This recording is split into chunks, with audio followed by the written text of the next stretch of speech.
and deep sadness, because, you know, I've been trying to bear witness for over 53 years, telling the truth and trying to say something about the least of these.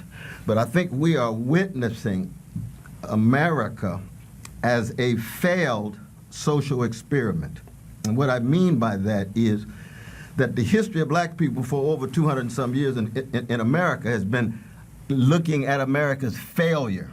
Its capitalist economy could not generate and deliver in such a way that people could live lives of decency.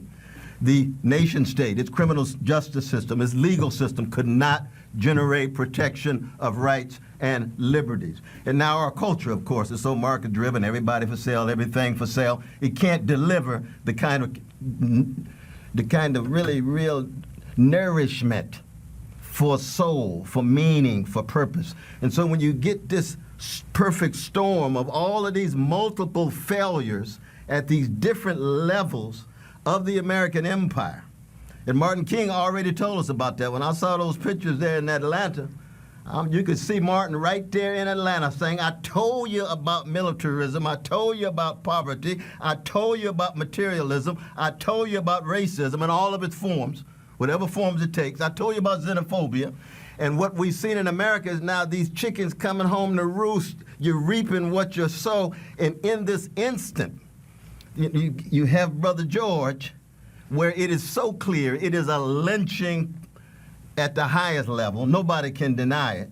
And I thank God that we have people in the streets. Can you imagine this kind of lynching taking place? And people are indifferent. People don't care. People are callous. You have just a few people out there with signs. I recall the moments in which during the Reagan years, there was a few of us out there. In the 60s, you had masses out there. Now you've got a younger generation of all of these different colors and genders and sexual orientations saying, we won't take it any longer. But you know what's sad about it though, brother? At the deepest level? It looks as if the system cannot reform itself.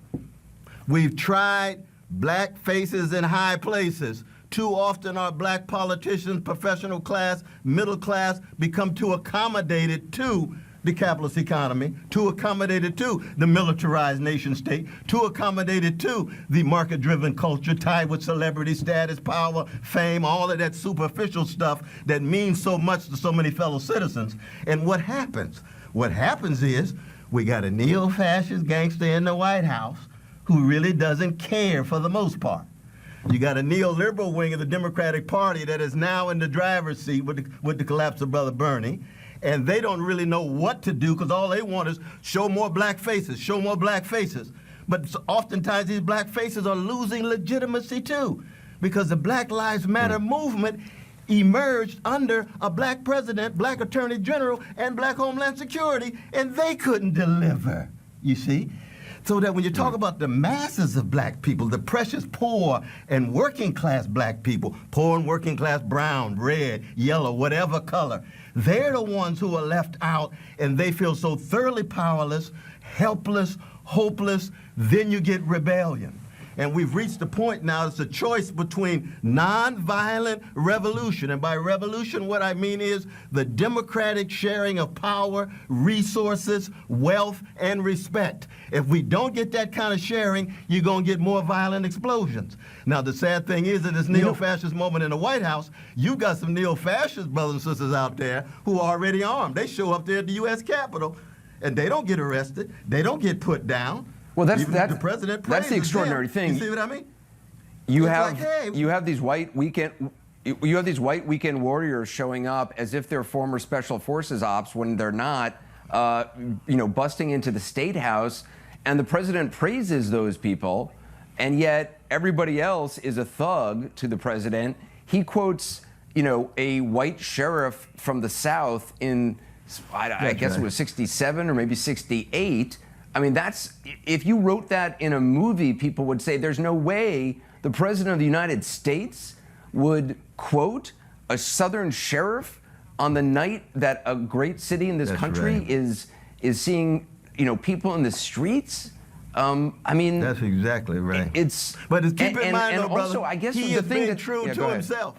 He's being true to himself. He's saying what he really feels in his soul.